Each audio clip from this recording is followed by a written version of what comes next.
You ever feel like your own brain kind of sets you apart from everyone else?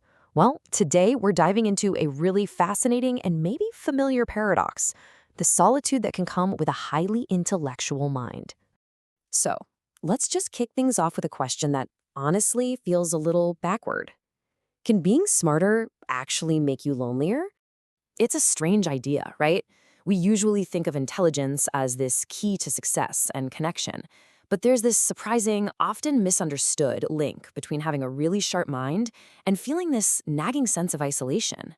And that's exactly what we're going to unpack. All right, so where does this feeling even come from?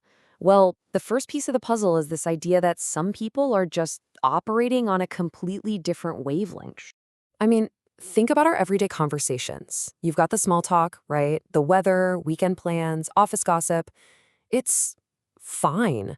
But for a mind that's always buzzing, the real energy, the real connection comes from the deep stuff. Abstract ideas, future possibilities, digging into big systemic patterns.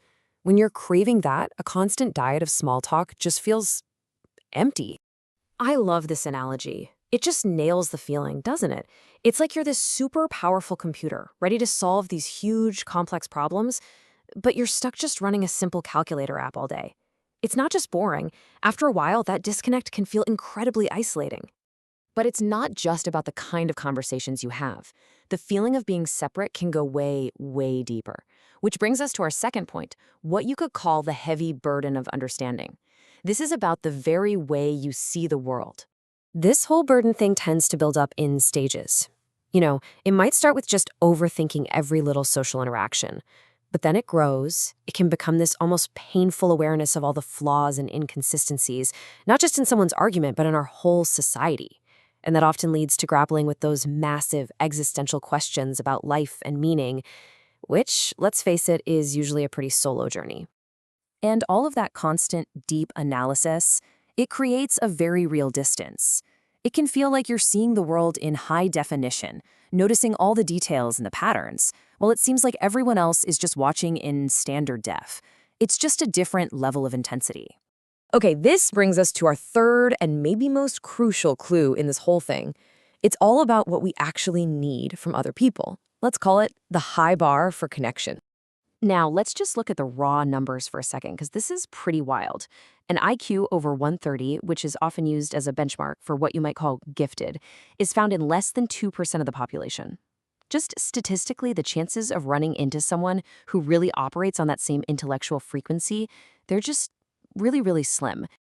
And what is that connection that's so sought after? Well, a great term for it is intellectual intimacy. This isn't just about finding another smart person to chat with. No, this is about finding that rare connection where you can really explore and challenge and build on complex ideas together. It's this incredible, rewarding kind of bond. And that really gets to the core of it, doesn't it? For many, the goal isn't to have more friends. It's about finding that one or maybe two truly profound connections. It's a classic case of quality over quantity. And honestly, that kind of deep, meaningful bond is rare for anybody to find. So we've laid out all these challenges. It sounds a bit bleak, I know, but what if we've been looking at this whole thing the wrong way?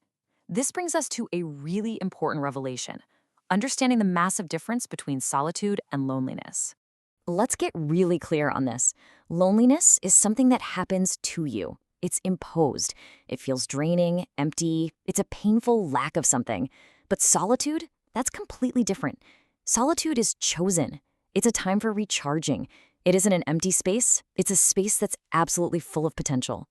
So here's the twist. What if all this time alone, which people on the outside might see as a negative thing, as loneliness, is actually a necessary ingredient for a certain kind of mind to thrive? For real creativity, for deep thought, for breakthrough ideas. A good amount of quiet and solitude isn't a bug in the system. It's a feature. And that leaves us with one last and I think really empowering question. For a mind that's built for depth, is the real goal to try and escape solitude at all costs, or is it to master it? To learn how to turn that quiet space not into a prison of isolation, but into a powerful workshop for your own mind.